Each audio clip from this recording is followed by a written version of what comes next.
আসসালামু আলাইকুম। কেমন আছেন আপনারা? নিশ্চয়ই অনেক ভালো। আর একটু ঝড়ের সাথে সাথে একটু বৃষ্টিও হলো। এখন আমার মনে হয় ঠান্ডা পড়ে যাবে। গ্রামে তো ঠান্ডা পড়েই গেছে। তো শহরের ঠান্ডাটা আসলে অনেক আকাঙ্ক্ষিত। আমি আজকে একটু কলার মোচা রান্না করবো। এই যে আমার মানে খুবই নস্টালজিক একটা সাবজেক্ট। ছোটবেলায় যখন মা, দাদি বা নানি তারা যখন রান্না করতেন, তখন এই মোচার এই খোসাগুলো আমাদের খুবই একটা খেলার একটা ব্যাপার ছিল। নৌকা বানাতাম। আবার যেহেতু আমি একজন চিত্রশিল্পী, শিল্পী বলা যায় না, আমি ছবি আঁকি।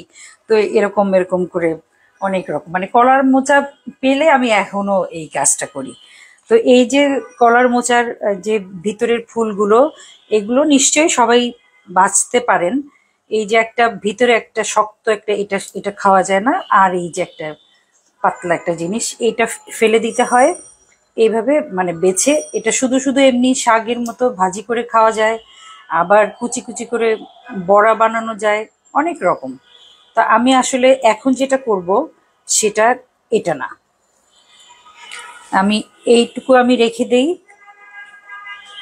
এগুলো তো আসলে অনেক বেশি খায় না, বাচ্চারা তো একদমই খায় না। তো একটা মোচা দিয়ে আমি দুইটা রান্না করতে পারি। তো এটা আমি আপাতত রেখে দিচ্ছি। আমি এই এই অংশটা, ভিতরের অংশটা, এটা আমি নিচ্ছি। আমি এটা এটা দিয়ে একটা ঘন্ট করব।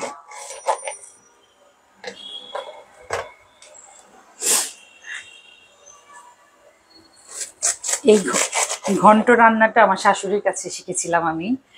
আমার শাশুড়ি মা বলতেন যে মগজ ভুনা, মানে গরম, এটার সাথে গরম মশলা দিতেন। এবং এটা মানে খাওয়ার পরে যে অনুভূতিটা, ছেলে মানুষদের জিজ্ঞেস না করলে তারা বলতেই পারবে না যে এটা আসলে কি।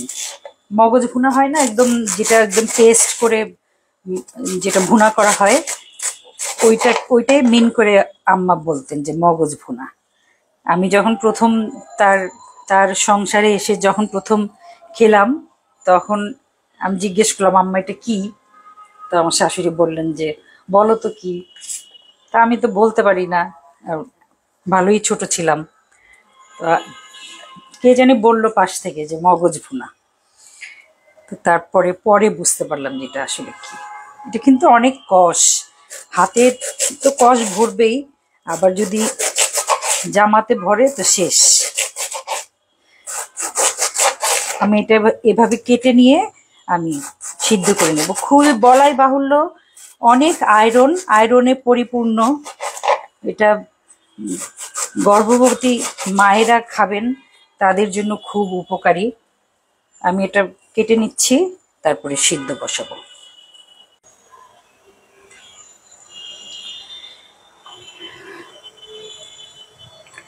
একটু তেল দিয়ে দিচ্ছি।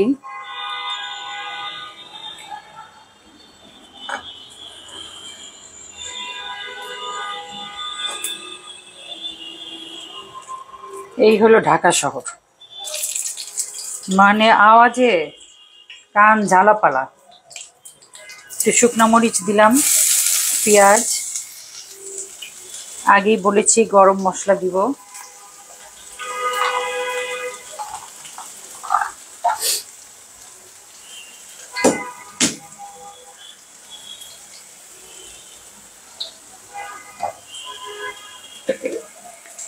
এই অল্প, বেশি গরম মশলা না, কারণ আমি একটু গরম মশলার নিজে হাতে করা পাউডার একটুখানি দিব।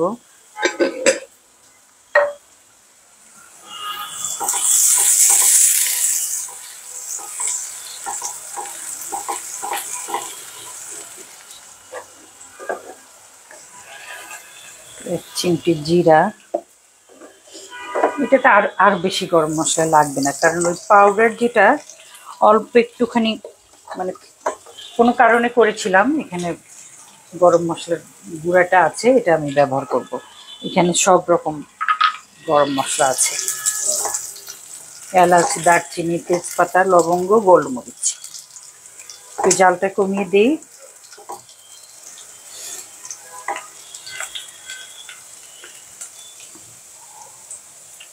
আমি জাল কমান না, আমি জালটা বন্ধ করে একটা জিনিস দেখাই আপনাদের। জালটা তো বন্ধ আছে, একটু নামাই, না হলে এখানে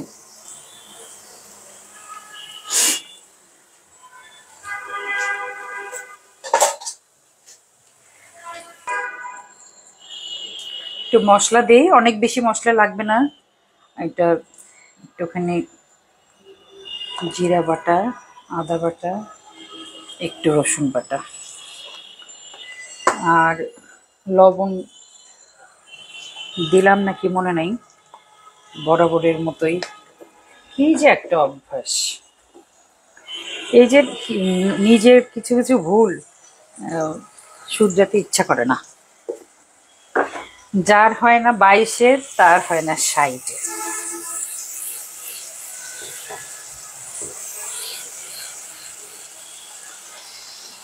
আমি কলার মোচাটা কোনো নুন টুন দেওয়া ছাড়াই সেদ্ধ করে নিয়েছিলাম, তারপর এটা ব্লেন্ড করে নিলাম। এটা পাটায়ও বাটা যায়, ইচ্ছা করলে পাটায় বাটলে সেই একই ব্যাপার হবে।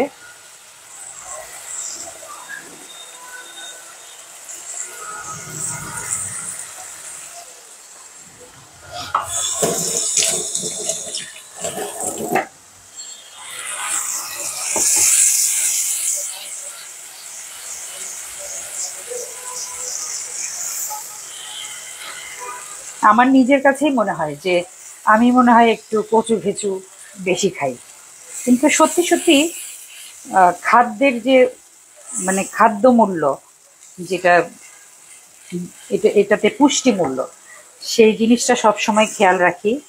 এবং আমার মনে হয় যে আমরা হয়তো এইভাবেই বড় হয়েছি।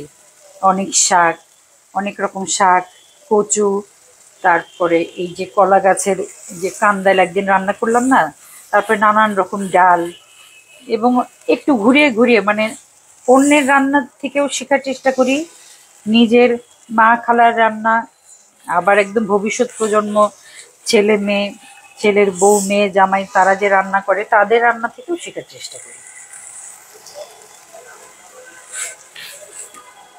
ওই যে নুন দেই নাই,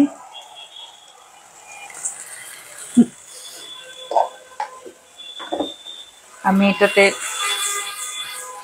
ইচ্ছে করলে চিংড়ি মাছ দিয়েও এভাবে রান্না করা যায়, কিন্তু যেহেতু এটা মগজ ভুনা, কলার মোচার মগজ ভুনা, এটার মধ্যে হঠাৎ চিংড়ি মাছ আসলে কেমন না।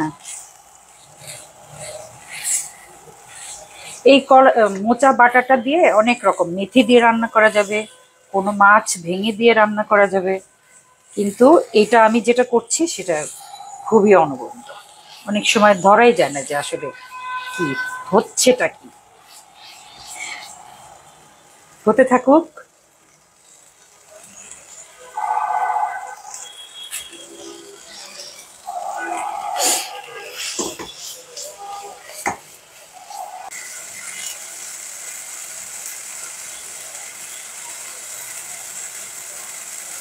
কাঁচামরিচগুলোর যে কি হইলো, একদম ঝাল না।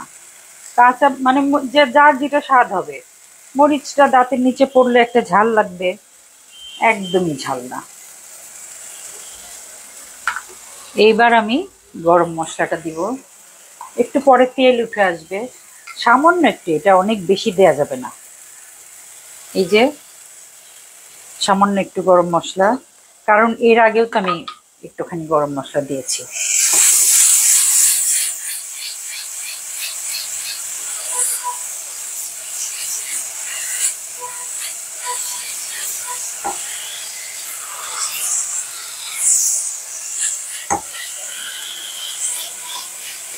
একজন আমাকে কমেন্ট করেছে, আপনি কি সারাদিন রান্নাঘরে থাকেন?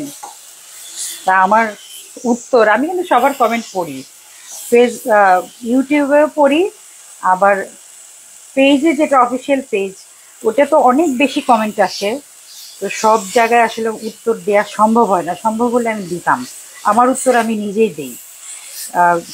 একজন জিজ্ঞেস করছে যে আপনি কি সারাদিন রান্নাঘরে থাকেন, তো তখন মানে বলতে ইচ্ছা হলো যে শুধু রান্নাঘরে থাকি না, আমি সারাদিন কষাই। এই কষাই আর কষাই, হালুয়া কষাই, কলার মোচা কষাই, কচুর শাক কষাই।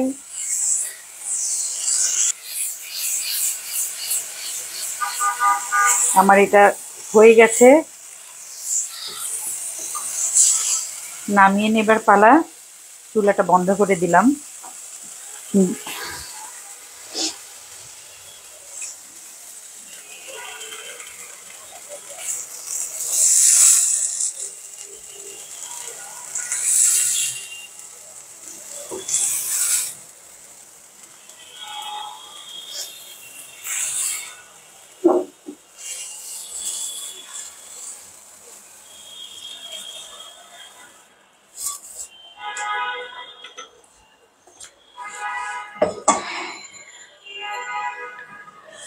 হয়ে গেল মজাদার। নিজের রান্না নিজে মজাদার বলতে আসলে লজ্জা লাগে। অবশ্যই মানে আমার পরিবার খেয়ে তারপরে বলবে একদম ধোঁয়া উঠছে। এটা খেতে হবে একদম ধোঁয়া ওরা সাদা ধবধবা গরম ভাতের সাথে। গরম গরম না খেলে পরে আর মজা লাগে না। তো এটাতে অনেক আয়রন আছে, সেটা তো আমাদের অনেক দরকার। এছাড়াও আরও অন্যান্য যা ভিটামিন সেগুলো আছে। অবশ্যই পটাশিয়াম আছে, যেহেতু কলাতে অনেক পটাশিয়াম থাকে। তো যাদের এনার্জি লেভেল একটু নিচের দিকে ডাউন হয়ে যাচ্ছে, তারা এই কলা সম্পর্কিত যা যা আছে, মানে শুধু কলা পাতা খাবেন না, বাকি সব কিছু খাবেন। আমি আপনাদের অনেক ভালোবাসি এবং সেই জন্যই আমার জীবনের পাতা এইভাবে মেলে ধরতে পারছি। আমি খুবই তার জন্য খুবই আনন্দিত যে আপনারা আমাকে এই নতুন জায়গাতেও অনেক সুন্দর করে গ্রহণ করেছেন। আল্লাহ আপনাদের সবাইকে অনেক ভালো রাখুক। আমার জন্য দোয়া করবেন। আসসালামু আলাইকুম।